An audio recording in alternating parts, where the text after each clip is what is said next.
Bem, galera, vamos que vamos, oitavo ano, vamos de Estados Unidos da América. Antes de a gente falar da independência, né?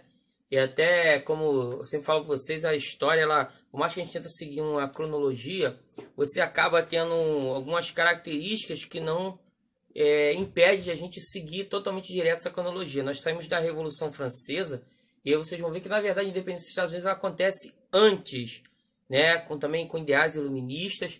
Na verdade, vai influenciar a Revolução Francesa, que a gente viu lá que uma das dívidas que mexeu com a monarquia francesa, a grande monarquia dos Bourbons, era, na verdade, as dívidas com a guerra que a França travou com a Inglaterra, né, ajudando os Estados Unidos a se tornar independente dos ingleses, né, naquele revanchismo tradicional entre Inglaterra e França.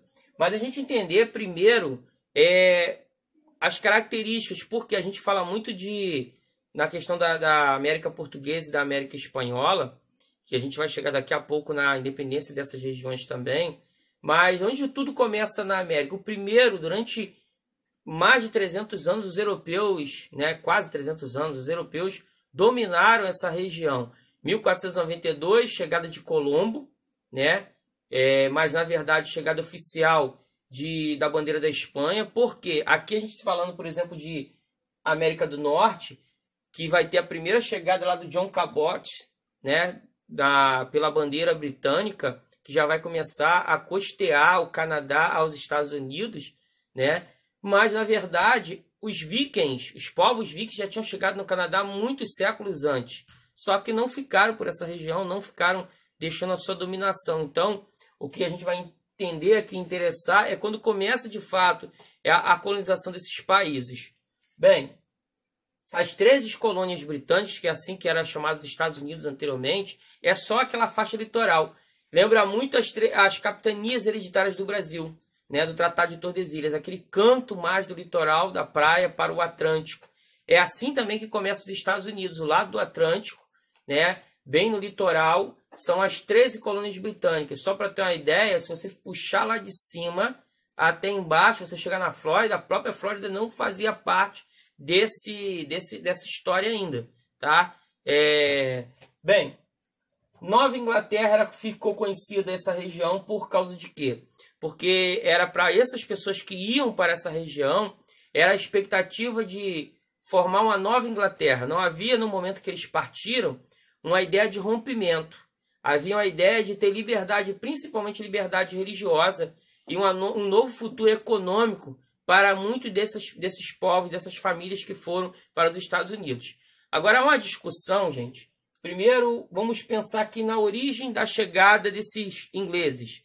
1584, 1585, 1587, uma companhia que vai se dar Downlord, né, vai tentar, né, se fixar na onde hoje seria o estado da Virgínia. Só que o que vai acontecer? Os grupos que vão estar lá vão ser massacrados pelos indígenas, tá? E por isso vai demorar mais um pouquinho, de fato, esses grupos ingleses chegarem e se fixarem na região. Durante muito tempo vai ser algumas companhias que vai fazer fundação de cidades, né? Companhias que vêm para explorar mesmo. E é bom a gente entender isso porque há uma discussão muito grande entre historiadores quando se fala dos Estados Unidos, falando que a colonização ibérica, que seria a colonização de Espanha e Portugal, né, no Cone Sul e Central, até o México, né, que ainda é América do Norte, seria uma colonização de exploração. Enquanto a colonização feita no Canadá e nos Estados Unidos, que seria a britânica e francesa, seria uma colonização de povoamento. Mas não é bem verdade. Claro que vai ter algumas características diferentes os grupos que vão se fixar nessas regiões. Porque os grupos que vão vir para a região ibérica, eles vêm para se enriquecer e retornar, né? Os primeiros grupos vão pensar nisso, em retornar para a Europa.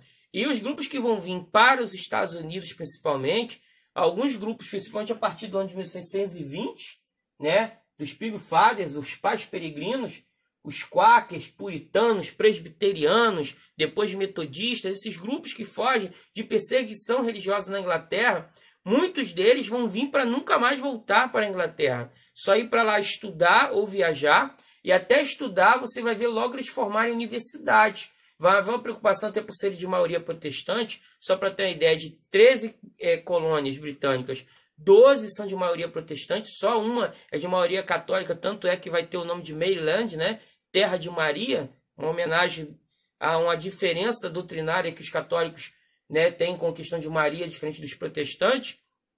As outras 12 colônias serão de maioria protestante. E você vai ver, né, em algumas até liberdade de culto, como no estado da Pensilvânia. Porque os caras que vêm aqui comandar essa colonização, alguns tinham a mente aberta para esse tipo de comportamento, porque não queriam fazer na Nova Inglaterra o que na Velha Inglaterra estava acontecendo, em que grupos religiosos sempre fugiam para a América, fugindo dessa perseguição lá dentro da Inglaterra, né, em que reis católicos perseguiam protestantes, em que reis protestantes perseguiam os católicos, né? Então, é assim que vai se originar parte dessa ideia de colônias de povoamento. Outra característica dos estadunidenses é que, como esses grupos vão vir muitos, alguns com famílias e de forma religiosa, vamos lembrar da Reforma Protestante. Uma das coisas que os protestantes muito defendem é a questão da interpretação individual da Bíblia, a leitura da Bíblia. E com isso, para você ler, você tem que saber ler e escrever, né? Então, com isso, grupos vão pagar professores, vai começar essa ideia de criação de escolas, e depois, logo depois, criação de universidades. Isso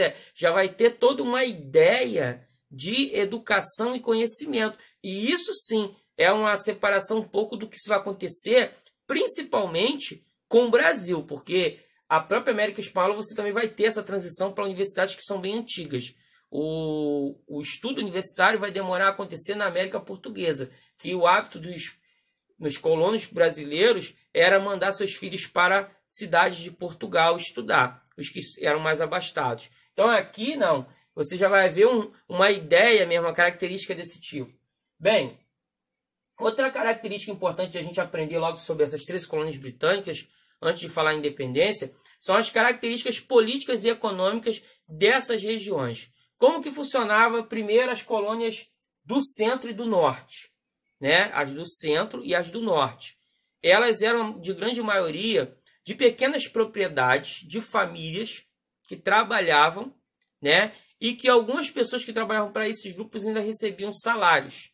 Então, havia toda uma formação diferente, havia um comércio interno muito grande e até um comércio triangular. Eles comercializavam com os ingleses, mas não viviam dependentes totalmente da metrópole.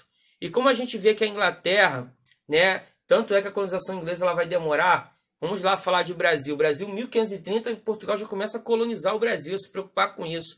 A Espanha também começa a colonizar suas regiões.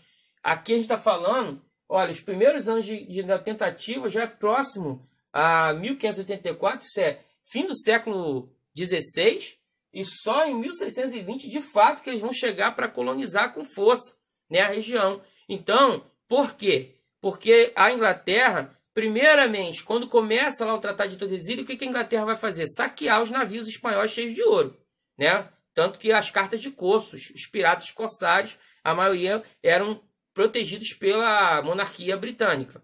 Depois, a gente vai ter a Inglaterra começando a se preocupar em ocupar essa região, mas não é uma ocupação em tirar e explorar, porque a gente está vendo a Inglaterra viver o momento lá de apogeu, né, depois das revoluções, a própria Revolução Industrial, né, que transformou a Inglaterra na grande máquina do comércio internacional. Então, com isso, esse povo, apesar de pertencer à Inglaterra, vai ter certa autonomia sempre. E o que vai acontecer com o Sul? O Sul vai começar já nesse período colonial uma característica que vai perseguir durante anos, né, a região sulista, que é o quê? Primeiro, os sistemas de plantation, que são aquelas plantações enormes, grandes extensões de plantação, que vivem mais para exportação. Principalmente vai ter nessa região o algodão e o fumo, né? E é interessante a gente ver outra característica, que é o escravismo. E isso vai ser muito importante para outros momentos a gente falar de Estados Unidos, né? É a região mais escravocrata e até hoje, né, é uma região que ainda há muito racismo, muito maior, né, nos Estados Unidos, que seria a região do Sul, né? E isso a gente vai falar mais à frente, da lei de Jim Crow, de toda a guerra da secessão, todas essas características que são já posterior à independência. Então isso aqui já é o mapa, né, da ideia dos Estados Unidos. Para a gente entender, porque até o período da independência, a gente só está falando de 13 colônias britânicas. Esquece o que está no oeste. Esquece Texas, esquece Califórnia, esquece essas regiões. Nós estamos falando só da região litoral próximo ao Oceano Atlântico. Beleza? Próximo vídeo a gente vai falar da independência dos Estados Unidos.